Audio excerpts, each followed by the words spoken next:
The blood trickled down Sophia Nash's cheek as she scrambled backward across the dusty floor of the ranch house, her torn dress catching beneath her palms, her heart hammering against her ribs like a wild Mustang trying to break free. "You think you're too good for me, girl." Victor Thornhill's voice boomed through the room as he loomed over her, his face contorted with rage, knuckles white around his leather belt. No one refuses Victor Thornhill. No one. It was the summer of 1876, in the unforgiving territory of Wyoming.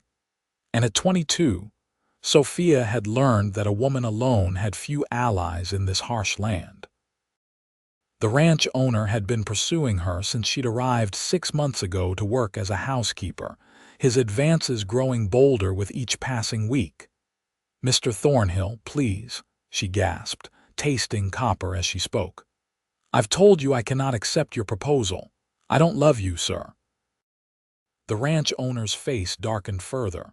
"Love," he spat. "What does love have to do with anything? You're a nobody, an orphan with no family, no connections. I'm offering you position, security, my name." Sophia tried to stand, but her legs trembled beneath her. "I'm grateful for the work you've given me, but I cannot marry a man I don't love. Please understand." The next blow came faster than she could duck, sending her sprawling across the floor. Through tears, she saw Thornhill unbuckling his belt completely, pulling it free from the loops of his trousers. "You'll learn respect," he growled. "When I'm done with you, you'll be begging to be my wife." The first lash of the belt across her shoulders tore a scream from her throat. Sophia curled into herself, arms raised to protect her face as the second blow fell. The third never landed. The door to the ranch house burst open with such force it nearly tore from its hinges. Silhouetted against the bright afternoon sun stood a tall figure. As he stepped into the shadowed interior, Sophia saw a young man with sun-bronzed skin and eyes the color of storm clouds. She had seen him before, one of the cowhands who worked the northern pastures, who kept to himself during the rare occasions he came to the main house. "Step away from her." His voice was quiet but carried the hard edge of a sharpened blade. Thornhill turned, his surprise quickly giving way to fury. "Blake Smith, what in blazes do you think you're doing? This is no concern of yours. Get back to the herd before I have you strung up." Blake's gaze never left Thornhill, but Sophia saw his eyes flicker briefly to her huddled form. What she saw there, rage, determination, and something softer, gave her courage to push herself to her knees. "I won't be working your herd anymore," Blake said evenly. "And I won't stand by while you beat a woman." Thornhill's laugh was ugly. "She's my employee and she's forgotten her place. Now get out before I—" The rancher never finished his threat. Blake moved with the speed of a striking rattler, his fist connecting with Thornhill's jaw with a sickening crack. The older man stumbled back, crashed into a side table and slumped to the floor, momentarily stunned. Blake was at Sophia's side in 3 long strides, his calloused hands surprisingly gentle as they helped her to her feet. "Can you walk?" he asked, his voice low and urgent. She nodded, though her body screamed in protest as she straightened. "Yes. We need to leave. Now." He glanced at Thornhill, who was beginning to stir, blood trickling from his split lip. "He's not a forgiving man, and he has the sheriff in his pocket." Fear gripped her anew. "Where would we go?" "I've got a cabin in the mountains. It's not much, but it's safe." He hesitated, and something vulnerable flickered across his face. "Trust me." Sophia looked into the stranger's eyes and saw no deceit there, only concern and a steadfast resolve that seemed as solid as the mountains themselves. What choice did she have? Stay and face Thornhill's wrath, or flee with this cowboy she barely knew? "Yes," she whispered. Blake nodded once, then turned to gather her shawl from a nearby hook.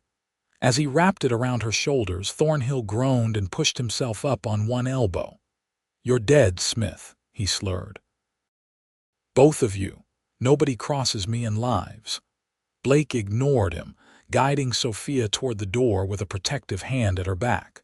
"My horse is out front. Can you ride?" She nodded again, though the thought of sitting a saddle with her battered body made her wince. Outside, a magnificent chestnut gelding stood waiting, pawing the ground impatiently. "Up you go," Blake murmured, his hands firm at her waist as he lifted her onto the horse.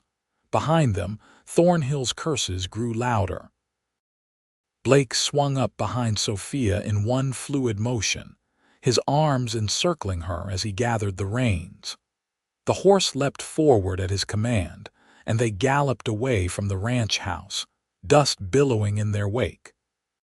Sophia's vision blurred, whether from tears or the pain that lanced through her with each of the horse's strides, she couldn't tell. She felt herself begin to slump and feared she might fall, but Blake's strong arm tightened around her waist. "Hold on," he said against her ear. "Just hold on. I've got you." She didn't remember much of that desperate ride, just the rhythm of hoofbeats, the solid warmth of the cowboy at her back, and the gradual change in terrain as they left the open range for the sheltering embrace of the foothills. Consciousness came and went in waves, and somewhere in the haze, she realized Blake had slowed their pace, guiding the horse carefully up a narrow trail that wound through stands of pine and aspen. When she next became fully aware, the sun was setting, painting the western sky in violent streaks of orange and crimson. Before them stood a small log cabin, nestled in a clearing beside a burbling stream. "We're here," Blake said, dismounting smoothly before reaching up to help her down. As her feet touched the ground, her legs buckled and he caught her effortlessly against his chest. Without hesitation, he swept her into his arms. "I can walk," she protested weakly. A small smile touched the corner of his mouth. "Not today, you can't." The cabin was humble but neat, a single room with a stone fireplace, a rough-hewn table with 2 chairs, a small cupboard, and a narrow bed in one corner.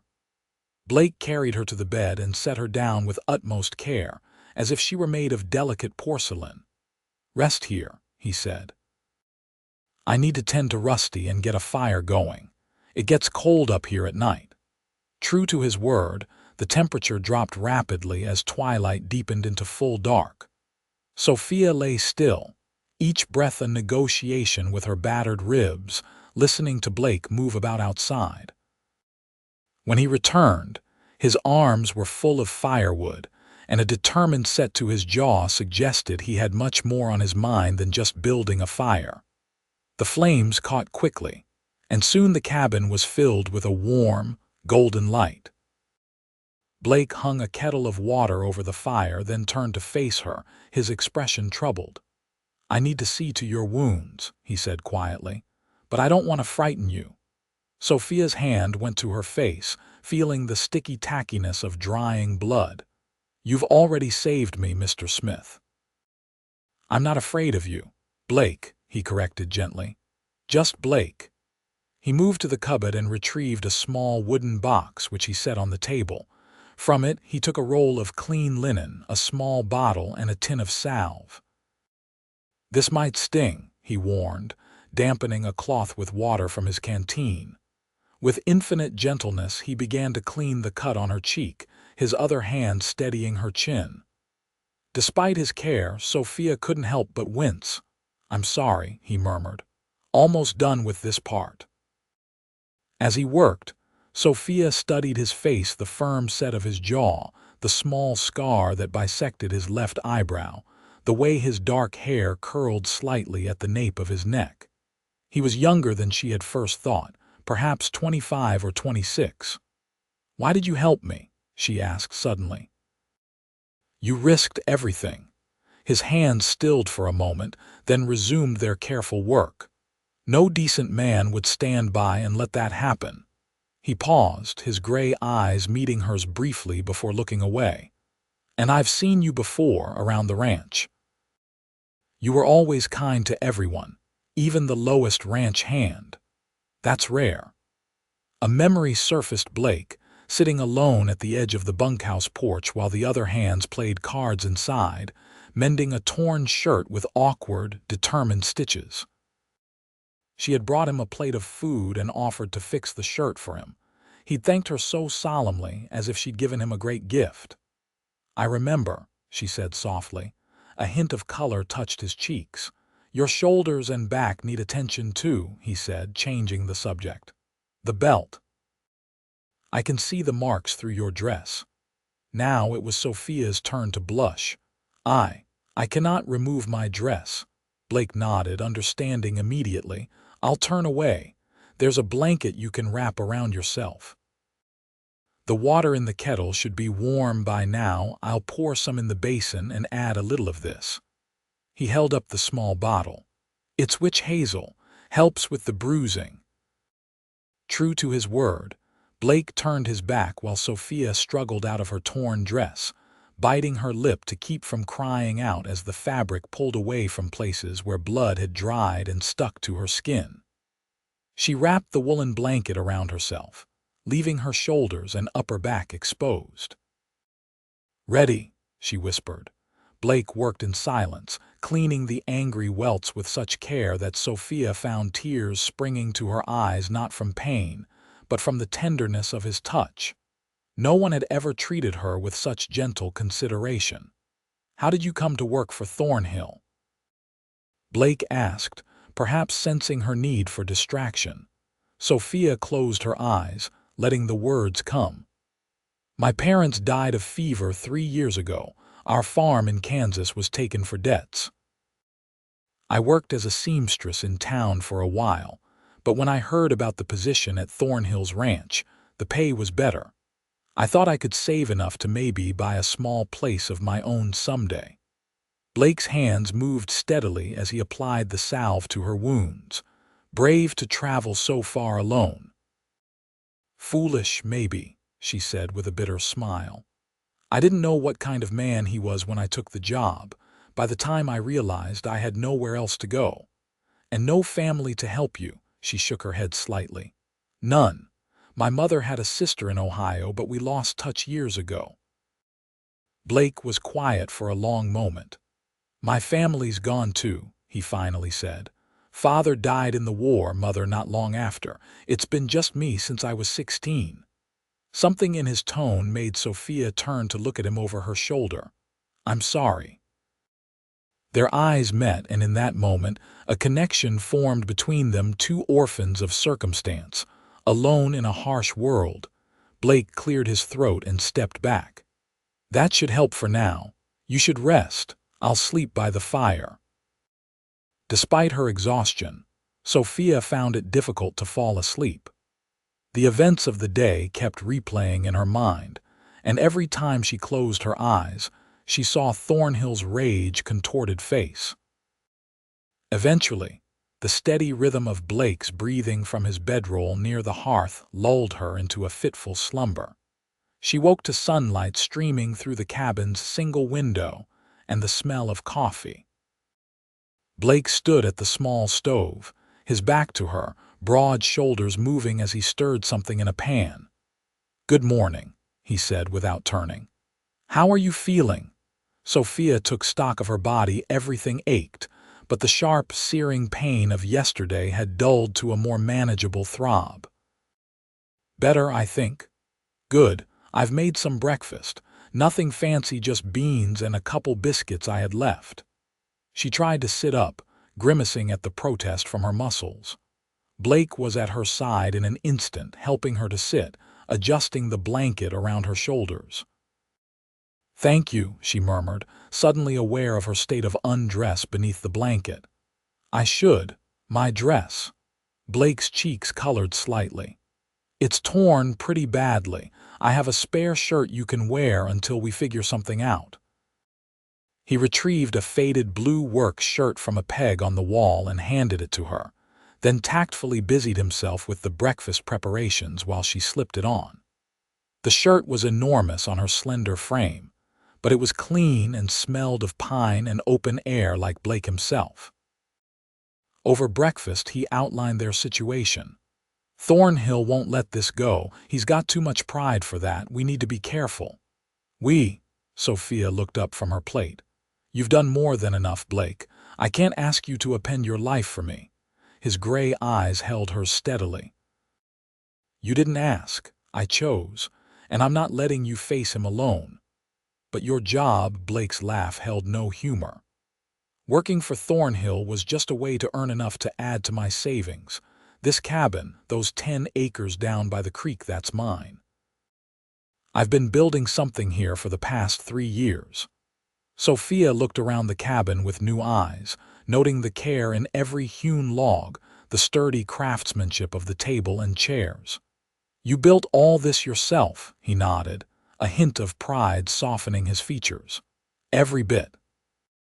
"It's not much yet, but it's a start." "It's wonderful," she said sincerely.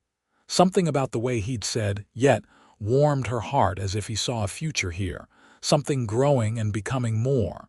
The next few days fell into a quiet rhythm. Blake tended to Sophia's wounds, which slowly began to heal.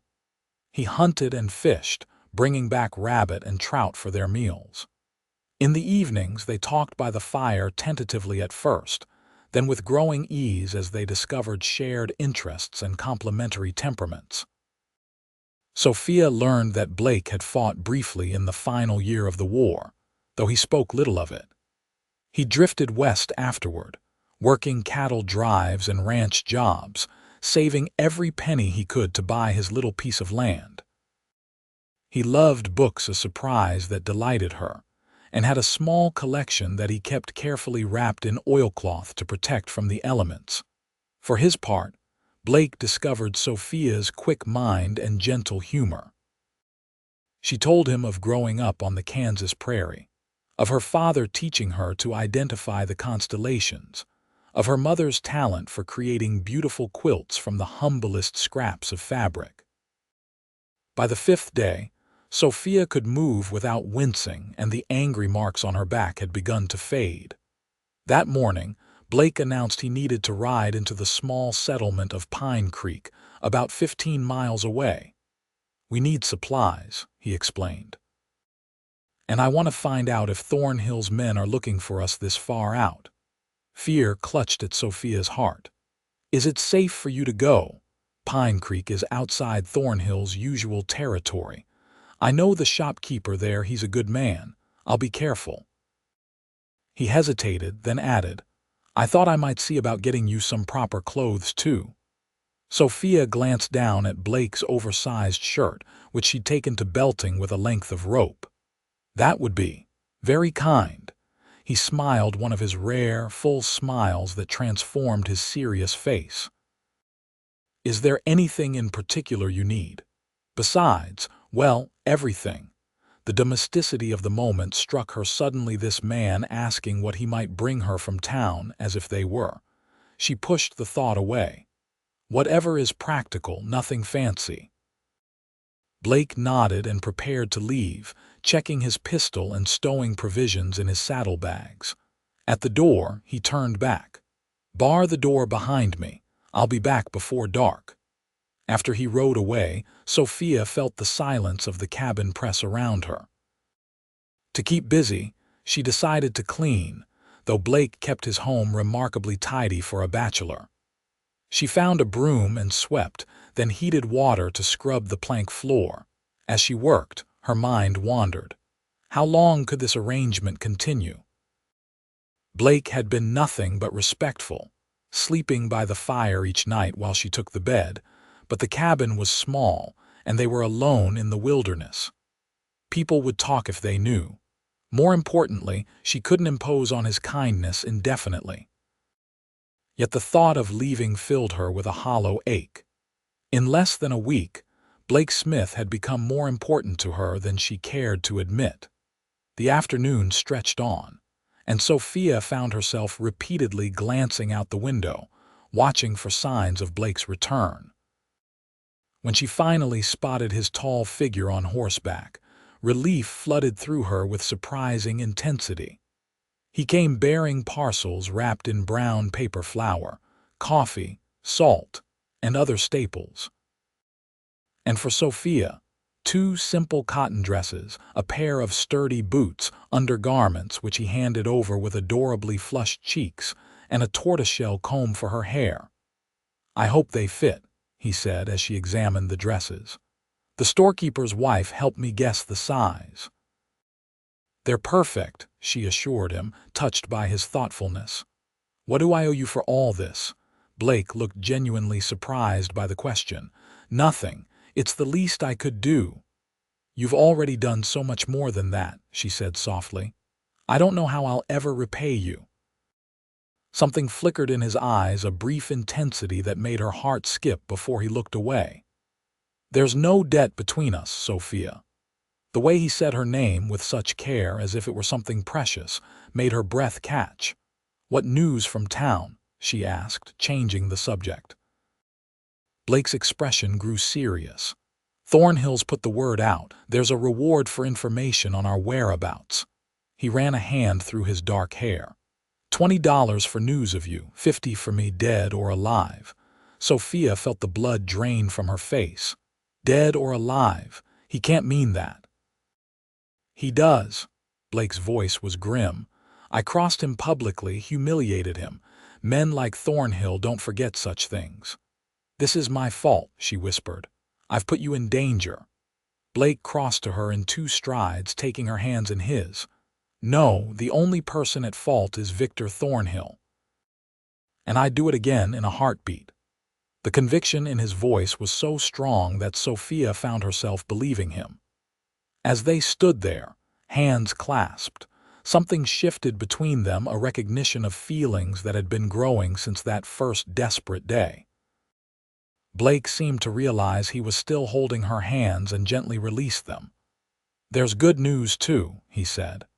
"The stagecoach line is extending a route through Pine Creek. First coach comes through in 3 weeks. If you wanted, you could take it. Go east, maybe. Start fresh somewhere Thornhill can't reach." The offer was generous, practical, and it made perfect sense. It was also the last thing Sophia wanted to hear. "Is that what you think I should do?" she asked, searching his face. Blake turned away, busying himself with unpacking the supplies. "I think you deserve a chance at a good life without looking over your shoulder." "And what about you?" His shoulders tensed, then relaxed on an exhaled breath. "This is my home. I'm not running." A heavy silence fell between them. Finally, Sophia spoke. "I should try on these dresses, make sure they fit." Blake nodded, still not looking at her. "I'll step outside." The days that followed carried a new undercurrent of tension. Blake was as kind as ever, but more reserved, as if he were already preparing himself for her departure. Sophia found herself watching him when he didn't notice the confident way he moved through the forest, the gentleness with which he treated injured wildlife, the quiet strength in his hands as he repaired a section of the cabin roof. 2 weeks after Blake's trip to town, they received an unexpected visitor. Sophia was hanging laundry on a line strung between 2 pines when the sound of an approaching horse made her freeze in fear. Blake, who had been chopping wood nearby, immediately positioned himself between her and the trail, rifle at the ready. The rider who appeared was not one of Thornhill's men, but an older gentleman with a silver beard and a doctor's bag tied to his saddle. "Hello, the cabin," he called cheerfully. "Don't shoot, Blake, it's just old Doc Morgan." Blake lowered his rifle, though Sophia noted he didn't set it aside completely. "Doc, what brings you all the way up here?" The older man dismounted with a grunt. "Thought I'd check on that shoulder of yours. The one you dislocated last spring when that mare threw you." His keen eyes moved to Sophia. "And I see you have company." Blake's posture remained cautious. "How did you know I had a guest?" Doc Morgan's expression turned serious. "That's the other reason I'm here. There's talk in town. Thornhill's men were asking questions in Pine Creek yesterday. Seems they tracked you as far as the general store." Sophia's hands twisted in the damp fabric she was holding. Blake moved closer to her, his presence reassuring. "This must be Miss Nash," the doctor said kindly.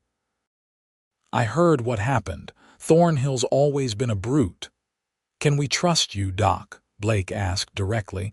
The older man straightened. "Son, I've been patching up folks in these parts for 30 years. I don't take sides in feuds or business matters, but I won't stand by when a woman's been mistreated. My wife and I are happy to help however we can." Some of the tension left Blake's shoulders. "Come inside, then. We could use some advice." Over coffee in the cabin, Doc Morgan examined the healing marks on Sophia's back and pronounced them healing well. "Blake did a fine job with these," he said approvingly. "Though I'm not surprised. He's got a healer's hands." Sophia glanced at Blake in surprise. "You never mentioned that." A hint of color touched his cheeks. "It's nothing formal. I picked up a few things over the years, that's all." "More than a few," Doc corrected. "This young man has a natural gift. Saved my life once when I came down with pneumonia out on the trail. Knew just which herbs to use, how to break the fever." Blake looked uncomfortable with the praise. "What else did you hear in town, Doc?" The doctor's face grew somber. "Thornhill's hired 2 gunmen from Cheyenne, professional troublemakers. Word is they're offering extra to anyone with information about the woman Smith took." He looked at Sophia apologetically. "I'm afraid your reputation is suffering some unjust speculation, Miss Nash." Sophia felt her face flush. "I see." "The stagecoach doesn't come through for another week," Blake said, troubled. "Is there somewhere else she could go until then?" "Somewhere safe. My Maggie would be happy to have her," Doc offered. "Our place is just outside Pine Creek. Small but comfortable." Blake turned to Sophia. "What do you think? You'd be safer there than here." She looked between the 2 men, torn. The logical part of her knew Blake was right, she would be safer with the doctor and his wife. But the thought of leaving the cabin, of leaving Blake, filled her with a deep sadness. "If you think it's best," she said finally. Something like disappointment flickered in Blake's eyes, but he nodded. "We'll leave at first light tomorrow. Take the back trail to avoid being seen." Doc Morgan stayed for supper, sharing news of the territory and stories that made even the serious Blake laugh. As the evening wore on, Sophia found herself memorizing the sound of that laugh, knowing she might not hear it again after tomorrow. When the doctor left, promising to have his wife prepare for Sophia's arrival, an awkward silence fell between the cabin's 2 occupants.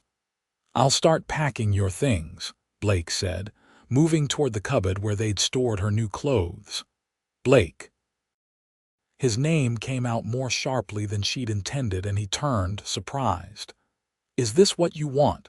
For me to go?" He stared at her, conflict clear in his gray eyes. "What I want doesn't matter. Your safety does." "It matters to me," she said quietly. Blake took a step toward her, then stopped himself. "Sophia, people are already talking. Your reputation, my reputation, was likely ruined the moment I fled with you," she interrupted. "And I don't regret it for an instant." Another step closer. "You should have a fresh start. Somewhere you can build a life without looking over your shoulder for Thornhill or his men." "And what about you?" she challenged. "You deserve that too." "This is my home," he said simply. "Everything I've worked for is here." Sophia's heart pounded in her chest. "Then let me stay too." Blake's expression was a mixture of hope and uncertainty. "As what? My housekeeper, the subject of town gossip, the woman who lives with the lone cowboy in the mountains." She summoned all her courage and closed the distance between them. "As your wife." The word hung in the air between them. Blake's eyes widened. "You don't know what you're saying," he whispered, though he made no move to step away. "I know exactly what I'm saying," Sophia countered. "These past weeks have shown me what kind of man you are, Blake Smith. Honorable, kind, strong when needed, gentle when it matters." She took a deep breath. "I'm falling in love with you, and I think, I hope you might feel something for me too." Blake's calloused hand came up to cup her cheek with such tenderness it brought tears to her eyes. "I fell for you long before I carried you away from that ranch house," he admitted. "But I never thought. I'm just a cowboy with a small plot of land and big dreams. That's all I want," she said, leaning into his touch. "A good man with dreams big enough to share." The kiss, when it finally came, was gentle, at first a whisper of a touch, as if Blake feared she might break. But when Sophia wound her arms around his neck, he deepened the kiss, drawing her against him with a soft sound that was half groan, half sigh. "Marry me," he murmured against her lips when they finally broke apart. "Not because it's practical or because of what people might say.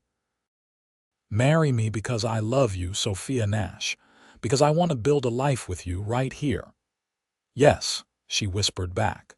"Yes." They were married 3 days later by a circuit-riding preacher who happened to be passing through Pine Creek. Doc Morgan and his wife Maggie stood as witnesses, beaming like proud parents.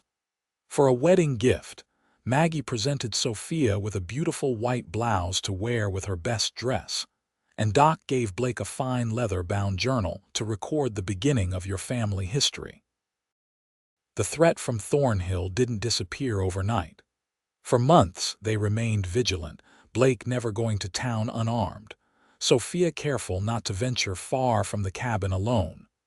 But as summer turned to autumn, and autumn to winter, the immediacy of the danger began to fade. The gunmen, growing bored and unpaid, eventually drifted on to other jobs. Thornhill himself, having found a new housekeeper to bully, seemed to lose interest in his vendetta. By spring, Sophia and Blake had expanded the cabin, adding a second room and a proper front porch.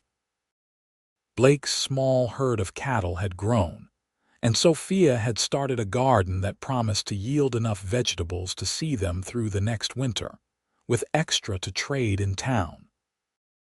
On the anniversary of the day Blake had rescued her from Thornhill's ranch house, Sophia presented her husband with news that left him speechless with joy. They would be welcoming a child before the year was out.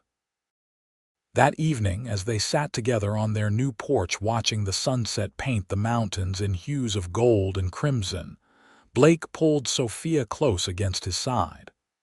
"Are you happy?" he asked, his hand resting protectively over the slight swell of her belly. Sophia looked up at the man who had carried her away from danger and into a life she never could have imagined, a life filled with love, purpose, and belonging. "More than I ever thought possible," she answered, and sealed the truth of her words with a kiss as tender as the first they had shared in this very cabin, when two wounded souls had found healing in each other's arms.